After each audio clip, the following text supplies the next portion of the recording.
എല്ലാവർക്കും പുതിയൊരു വീഡിയോയിലേക്ക് സ്വാഗതം. ഇന്നത്തെ എൻ്റെ റെസിപ്പി നല്ല സോഫ്റ്റ് ആയിട്ടുള്ളൊരു വട്ടയപ്പം എങ്ങനെയാണ് ഉണ്ടാക്കുന്നതെന്നാണ്. നമ്മുടെ കേരളത്തിൻ്റെ ട്രഡീഷണൽ ആയിട്ടുള്ള ഒരു നാടൻ പലഹാരമാണല്ലോ വട്ടയപ്പം അല്ലേ. പ്രത്യേകിച്ച് ക്രിസ്മസ്, ഈസ്റ്റർ ഇങ്ങനെയുള്ള വിശേഷ ദിവസങ്ങളിലും അല്ലെങ്കിൽ ആരെങ്കിലുമൊക്കെ വിരുന്നുകാരൊക്കെ വരുന്ന സമയത്ത് നമ്മൾ സ്പെഷ്യലായിട്ട് ഉണ്ടാക്കുന്നതാണ് വട്ടയപ്പം. റൈസ് കേക്ക് എന്ന് വേണമെങ്കിൽ നമുക്ക് ഇതിനൊരു പേരിടാം. ഇത് ചില സമയത്തൊക്കെ നമുക്ക് ഉണ്ടാക്കുമ്പോൾ ചിലപ്പോൾ മരം പോലെയൊക്കെ കിട്ടും, നല്ല സോഫ്റ്റ് ആയിട്ടൊന്നും കിട്ടത്തില്ല. അപ്പോൾ ഈ രീതിയിലൊന്ന് നിങ്ങൾ ഉണ്ടാക്കി നോക്കുകയാണെങ്കിൽ നിങ്ങൾക്ക് തീർച്ചയായിട്ടും നല്ല സോഫ്റ്റായിട്ട് കിട്ടും. അതിനുവേണ്ടി ഞാനിവിടെ എടുത്തിരിക്കുന്നത് 1 കപ്പ് പച്ചരിയാണ്. 1 കപ്പെന്ന് പറയുമ്പോൾ ഇത് 1/2 കിലോ ഉണ്ട്. ഇത് വലിയ കപ്പാണ്. ഇതുപോലത്തെ കപ്പൊക്കെ കിട്ടുമ്പോൾ നമ്മൾ കളയാതെ വെക്കുകയാണെങ്കിൽ എന്തെങ്കിലുമൊക്കെ കാര്യത്തിന് ഉപകാരപ്പെടും. അപ്പോൾ അതിന് 1 കപ്പാണ് എടുത്തിരിക്കുന്നത്. സാധാ ചായക്കപ്പിന് 2 കപ്പ് അതിനകത്ത് കൊള്ളും. ഈ അരി നമുക്കൊന്ന് 4 മണിക്കൂർ കുതിരാൻ വേണ്ടി വെക്കണം. അതിനുവേണ്ടി ഇതിനകത്തേക്ക് നിറമ്പ് വെള്ളം ഒഴിച്ചിട്ട് ഇതുപോലെ ഒന്ന് അടച്ചു നമുക്ക് ഒരു 4 മണിക്കൂർ സമയത്തേനൊന്ന് മാറ്റി വെക്കാം. 4 മണിക്കൂറിന് ശേഷം അരി നന്നായിട്ട് കുതിർന്ന് വരും. ആ സമയത്ത് നമുക്കിത് നന്നായിട്ടൊന്ന് കഴുകി ഡ്രെയിൻ ചെയ്തെടുക്കണം. ഇതിപ്പോൾ നന്നായിട്ട് ഞാൻ കഴുകി വെള്ളമെല്ലാം ഊറ്റി കളഞ്ഞെടുത്തിരിക്കുന്നതാണ്. ഇത് ഇനി നമുക്ക് ഒരു മിക്സിയുടെ ജാറിലേക്ക് ഇട്ട് കൊടുക്കണം. 2 പ്രാവശ്യമായിട്ടാണ് ഞാനിത് അരച്ചെടുക്കുന്നത്. ഇതുപോലെ 2 പ്രാവശ്യമായിട്ട് അരി ഇതിനകത്തേക്ക് എടുക്കാൻ വേണ്ടി പകുതി ഇതിനകത്തേക്ക് ഇപ്പോൾ ഇട്ടിട്ടുണ്ട്. ആവശ്യത്തിന് വെള്ളം കൂടെ ചേർത്ത് കൊടുക്കുക. ഒരുപാട് വെള്ളം കൂടി പോകരുത്. അരിയുടെ തൊട്ട് താഴെ നിന്നാൽ മതിയാവും, മൂടി നിൽക്കൊന്നും വേണ്ട.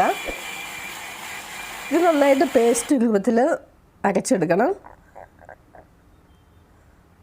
നല്ല പേസ്റ്റ് രൂപത്തിൽ ഇതുപോലെ അരഞ്ഞു വന്നിട്ടുണ്ട്. ഇത് കണ്ടോ. ഇനി ഇത് ഒരു പാത്രത്തിലേക്ക് മാറ്റി കൊടുക്കാം. പണ്ടൊക്കെ നമ്മൾ വട്ടയപ്പം ഉണ്ടാക്കുമ്പോൾ കുറച്ച് തരിതരിപ്പുള്ള പൊടിയായിരുന്നു എടുക്കലല്ലേ, സാധാരണ പുട്ടിൻ്റെയൊക്കെ. അതിലൊക്കെ നല്ല സോഫ്റ്റായിട്ട് കിട്ടുന്ന ഇത് തന്നെയാണ് കേട്ടോ. ഇനി 2ാമത്തെ വട്ടത്തെ അരി കൂടി ഇട്ട് കൊടുത്തിട്ടുണ്ട്. അതും ഇതുപോലെ നന്നായിട്ട് നല്ല മഷി പോലെ അരച്ചെടുക്കുക. അതും അത് അരച്ച് ആ പാത്രത്തിലേക്ക് ഒഴിച്ച് കൊടുത്തിട്ടുണ്ട്. ഇനി നമുക്ക് അടുത്തതായിട്ട് ചെയ്യേണ്ടത് വേറൊരു പാനിലേക്ക് ഒരു 2 ടേബിൾ സ്പൂൺ ആ മാവിൽ നിന്ന് ഞാൻ എടുക്കുന്നുണ്ട്. അതിനകത്തേക്ക് ഇതുപോലെ ഒരു 1/4 കപ്പ് വെള്ളം കൂടെ ചേർത്ത് കൊടുക്കുക. 1/4 കപ്പ് വെള്ളം കൂടെ ചേർത്ത് കൊടുത്ത് നന്നായിട്ടൊന്ന് മിക്സ് ചെയ്യുക. മിക്സ് ചെയ്തതിന് ശേഷം നമുക്കിത് അടുപ്പിൽ വെച്ചൊന്ന് കുറുക്കിയെടുക്കണം.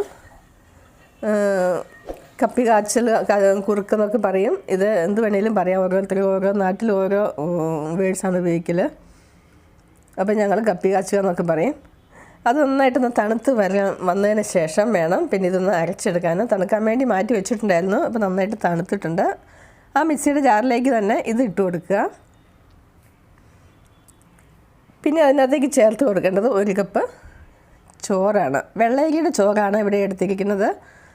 പിന്നെ ഒരു തേങ്ങയുടെ ആ കറുത്ത ഭാഗമൊക്കെ മാറ്റി കളഞ്ഞതിന് ശേഷം വെള്ളം മാത്രം എടുക്കണം. അപ്പോൾ നമ്മുടെ വെള്ള അപ്പം ആയതുകൊണ്ട് നല്ല കളറൊക്കെ കിട്ടാൻ വേണ്ടിയാണ് ആ വെള്ള തന്നെ എടുത്തിരിക്കുന്നത്. വെള്ളച്ചോറില്ലെങ്കിൽ അതിന് പകരമായിട്ട് നമുക്ക് വെള്ള അവൽ വേണമെങ്കിൽ ഉപയോഗിക്കാം. പിന്നെ 1 ടീസ്പൂൺ ഈസ്റ്റാണ് ചേർത്ത് കൊടുത്തിരിക്കുന്നത്. 1 കപ്പ് പഞ്ചസാര എടുത്തതിൽ പകുതി ഇപ്പോൾ ചേർത്ത് കൊടുത്തിട്ടുണ്ട്. ഒന്ന് അരച്ച് നോക്കിയിട്ട് മധുരത്തിൻ്റെ ഒരു ലെവലൊക്കെ അറിഞ്ഞതിന് ശേഷം ബാക്കിയും കൂടെ നമുക്ക് ചേർത്ത് കൊടുക്കാം. 1/2 കിലോ അരിക്ക് എന്താണേലും 1 കപ്പ് പഞ്ചസാര കണക്കാണ്. അപ്പോൾ ഇത് ഞാനത് അരച്ചെടുത്തിട്ടുണ്ട്. അരച്ചെടുത്ത് ഇതാ അറിഞ്ഞ് വന്നിട്ടുണ്ട്. ഇത് ഞാനൊന്ന് ജസ്റ്റ് ഒന്ന് നാക്കെ വെച്ച് നോക്കിയപ്പം മൊത്തത്തിൽ മാവിലേക്ക് ചേർക്കുമ്പോൾ മധുരക്കുറവുള്ള പോലെ എനിക്ക് തോന്നി. അപ്പോൾ അതിൻ്റെ ബാക്കി പകുതിയും കൂടെ ഉണ്ടായിരുന്നത് ഇട്ട് കൊടുക്കുകയാണ് പഞ്ചസാര. അതുകൂടെ ചേർത്ത് കൊടുത്ത് നല്ല പേസ്റ്റ് രൂപത്തിൽ ഇതും കൂടെ അരച്ചെടുക്കുക. ഇപ്പോൾ ഇതാ ഞൊടിയിടയിൽ ഇതാ പേസ്റ്റ് രൂപത്തിൽ ഇത് അരച്ചെടുത്തിട്ടുണ്ട്. അരച്ചെടുത്ത മിശ്രിതമെല്ലാം കൂടെ നേരത്തെ തയ്യാറാക്കി വെച്ചിരിക്കുന്ന മാവിലേക്ക് ഒഴിച്ചു കൊടുക്കുക.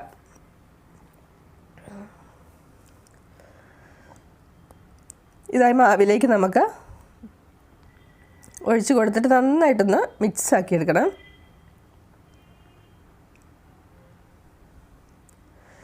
കൈ കൊണ്ട് നന്നായിട്ടൊന്ന് ഇളക്കാൻ പറ്റുമെങ്കിൽ അതായിരിക്കും കൂടുതൽ നല്ലത്. പിന്നെ ഇതിനകത്തേക്ക് ആവശ്യത്തിന് വേണ്ട ഉപ്പും കൂടെ ചേർത്ത് കൊടുക്കുക. ഈ ഉപ്പും കൂടെ ചേർത്ത് കൊടുത്തതിന് ശേഷം ഈ പാത്രം ചെറുതാണെന്ന് എനിക്ക് തോന്നി. അതുകൊണ്ട് ഞാനൊരു ഇച്ചിരി കൂടെ വലിയൊരു കലത്തിലേക്ക് മാവ് മാറ്റി വെക്കുവാണേ. അപ്പോൾ ഇതുപോലെ കലത്തിലേക്ക് മാവ് മാറ്റിയിട്ടുണ്ട്. ഈ ഒരു ലൂസിലായിരിക്കും വേണ്ടത് കേട്ടോ. ഒരുപാട് അങ്ങ് കട്ടിയാവുകയും ചെയ്യരുത്. ഈ ഒരു പരുവം മതിയാവും. ഒരു 6 മണിക്കൂർ കഴിഞ്ഞതിന് ശേഷം മാവ് നമ്മൾ നോക്കിയപ്പോൾ ഇതാ കലം നിറഞ്ഞ് വന്നിട്ടുണ്ട്. ഇതുണ്ടോ? അപ്പോൾ ഈ മാവിൻ്റെ സ്ട്രക്ചർ കാണുമ്പോൾ തന്നെ നമുക്ക് മനസ്സിലാവും അപ്പത്തിൻ്റെ സോഫ്റ്റ്നെസ്സൊക്കെ അല്ലേ. നല്ല ജലദോഷമൊക്കെ ഉണ്ട്, അതുകൊണ്ട് ഇടയ്ക്ക് വോയിസ് ബ്രേക്ക് ആവുന്നുണ്ട്, ക്ഷമിക്കണം കേട്ടോ. അപ്പോൾ ഇതാ നല്ല സോഫ്റ്റായിട്ട് കലം നിറഞ്ഞ് മാവ് പൊന്തി വന്നിട്ടുണ്ട്. ഇതിനകത്തേക്ക് ചേർത്ത് കൊടുക്കുന്നത് ഏലക്ക പൊടിച്ചതാണ്. ഏലക്ക പൊടിച്ചതും കൂടെ ചേർത്ത് കൊടുത്തതിന് ശേഷം ഇത് നമുക്ക് മിക്സാക്കി എടുക്കാം. ഞാനിവിടെ ഒരു കേക്ക് ടിന്നിലാണ് ഉണ്ടാക്കുന്നത്. നമുക്ക് ഇഷ്ടമുള്ള പാത്രത്തിൽ ഉണ്ടാക്കാം. ഞാൻ കേക്ക് ടിന്നിലും അല്ലാത്ത പ്ലേറ്റിലും മാറി മാറിയാണ് ഉണ്ടാക്കിയത്. പ്ലേറ്റിൽ ഉണ്ടാക്കിയപ്പോൾ ഇച്ചിരി വട്ടം കൂടിയിട്ട് കിട്ടും. ഇത് ഒരേ ഷേപ്പിൽ നമുക്ക് കിട്ടും. എങ്ങനെയാണെങ്കിലും കുഴപ്പമില്ല. കുറച്ചുകൂടെ ഭംഗി കിട്ടാൻ വേണ്ടിയാണ് ഞാൻ കേക്ക് ടിന്നിൽ ഉണ്ടാക്കിയത്. അപ്പോൾ ഇത് ആവിയിൽ ഒരു 20 മിനിറ്റ് സമയം നമുക്കൊന്ന് വേവിച്ചെടുക്കാം. ഒരു 20 മിനിറ്റ് കഴിഞ്ഞിട്ടുണ്ട്. ഇപ്പോൾ 20 മിനിറ്റിന് ശേഷം നന്നായിട്ടിത് വെന്ത് വന്നിട്ടുണ്ട്. നമ്മൾ ചൂടിലോട്ട് കൈ പോയി പിടിക്കുമ്പോൾ കയ്യിലൊട്ടും. അപ്പോൾ കൈ ഒന്ന് വെള്ളത്തിൽ നനച്ചിട്ട് നമ്മൾ ഇതുപോലെ ഒന്ന് തൊട്ട് നോക്കുമ്പോൾ കയ്യിലൊന്നും പിടിക്കുന്നില്ല. നല്ല കറക്റ്റ് പരുവായെന്നാണ് അതിൻ്റെ അർത്ഥം. ഇപ്പോൾ ഇത് നല്ല സോഫ്റ്റായിട്ട്, നല്ല കേക്ക് പോലെ സോഫ്റ്റായിട്ട് വന്നിട്ടുണ്ട്. അത് ഞാൻ മാറ്റിയതിന് ശേഷം പിന്നെ രണ്ടാമത്തതും ഇതുപോലെ വെച്ച് കൊടുത്തിട്ടുണ്ട്. അത് നമുക്ക് ഒരു 20 മിനിറ്റ് ശേഷം കുക്കാക്കി എടുക്കാം. ഇതാ ഇപ്പോൾ എല്ലാം ഞാൻ ഇതുപോലെ പുഴുങ്ങിയെടുത്തിട്ടുണ്ട്. അപ്പോൾ ഇത് കാണുമ്പോൾ അറിയാമല്ലോ, വട്ടയപ്പം നല്ല ബേക്കറിയിൽ നിന്നൊക്കെ മേടിക്കുന്ന അതേ രുചി തന്നെയാണ്, അതേ ഒരു സ്റ്റൈലിലും സ്ട്രക്ചറിലൊക്കെയാണ് നമുക്ക് കിട്ടിയിരിക്കുന്നത് കണ്ടോ. അപ്പം നിങ്ങളെല്ലാവരും ഇതുപോലെ ഒന്ന് ട്രൈ ചെയ്ത് നോക്കുക. തീർച്ചയായിട്ടും നമുക്ക് ഒരിക്കലും ഫ്ലോപ്പ് ആകത്തില്ല. കണ്ടോ, നല്ല പഞ്ഞിക്കെട്ട് പോലത്തെ വായിൽ അലിഞ്ഞു പോകുന്ന വട്ടയപ്പം. അപ്പോൾ ഈ രീതിയിൽ നിങ്ങളൊന്ന് ഉണ്ടാക്കി നോക്കുക. തീർച്ചയായിട്ടും നിങ്ങളുടെ വീഡിയോ സക്സസ് ആകും. നിങ്ങളുടെ റെസിപ്പി ഒരിക്കലും ഫ്ലോപ്പ് ആവുകയില്ല. അപ്പോൾ നമുക്ക് അടുത്ത വീഡിയോയിൽ കാണാം. Bye bye. പിന്നെ എല്ലാ പ്രാവശ്യം പറയുന്ന പോലെ തന്നെ നിങ്ങൾക്ക് വീഡിയോ ഇഷ്ടപ്പെട്ടെങ്കിൽ തീർച്ചയായിട്ടും ഒന്ന് ലൈക്ക് ചെയ്യാനും ഷെയർ ചെയ്യാനും സബ്സ്ക്രൈബ് ചെയ്യാനും മറക്കരുത് കേട്ടോ.